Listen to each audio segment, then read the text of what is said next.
Imagine getting paid just for sharing your thoughts on products and services you use every day. With Survey Junkie, it's that simple.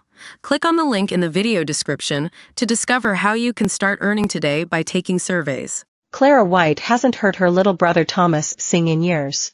Her memories of the kind, loving and musical little boy have been replaced by a barefoot, disheveled man wearing his bedsheets as robes and claiming to be Jesus Christ. Thomas, 40, has been experiencing psychosis as a result of paranoid schizophrenia caused by a 12-year and counting prison sentence after he stole a phone in Manchester in 2012. It's an incredibly lengthy jail time given the crime in question, but Thomas has tragically fallen through the cracks due to an imprisonment for public protection, IPP, sentence, also known as 99-year sentences because of how long they can last. Introduced nearly 20 years ago, IPPs could be applied to up to 153 crimes, including affray and criminal damage. They were handed down to 8,711 people, many of them under 18, before being abolished in 2012 after the European Court of Human Rights intervened. However, 2,796 prisoners remain detained indefinitely today, including Thomas White.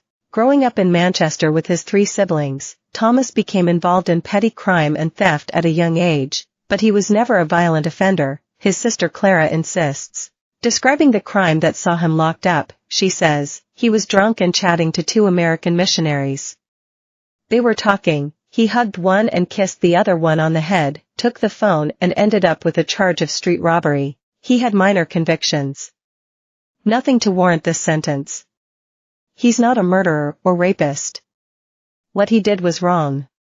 Has he paid his debt to society? Yes. Mentally and physically. He'll never be the same. He's not the brother that I knew. Thomas is now heavily sedated and spends 23 hours a day in segregation.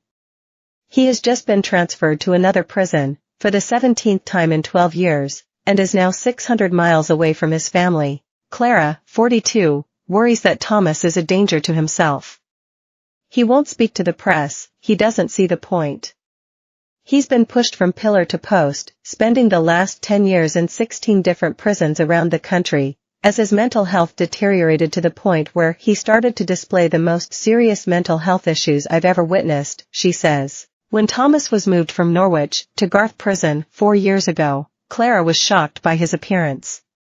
He was wearing 2 small shoes with no socks, grubby clothes, his hair was unkempt and he stared at the floor, unable to engage in conversation. He was thin, the stress having ravaged his body, Clara believes. Chunks of his hair had fallen out and he had one eyebrow missing. He was a very, very ill man, she says. Something in my brother's mind broke in segregation. There is nothing to progress him. That last visit 4 years ago was distressing, so instead, Clara waits for his call every day, worrying when she doesn't hear from him.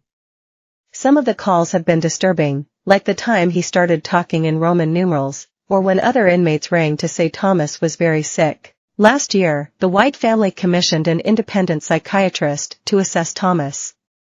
The doctor's report concluded that he suffers from paranoid schizophrenia, probably caused by the IPP, and that he should receive support in a psychiatric hospital. Clara sent Thomas's psychiatric report to local MPs and the Minister for Justice, but he still doesn't have a hospital bed.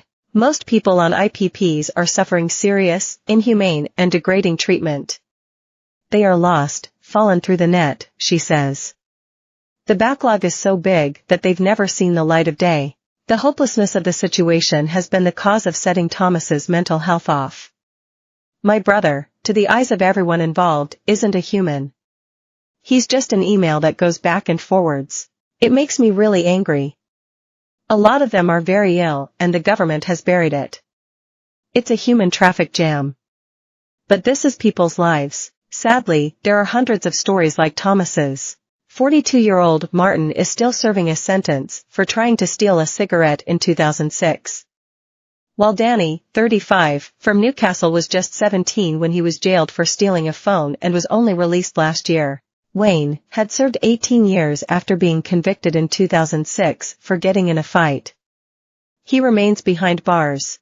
However, one of the most disturbing aspects of the 99-year sentence is how many people have died in prison, including 90 who have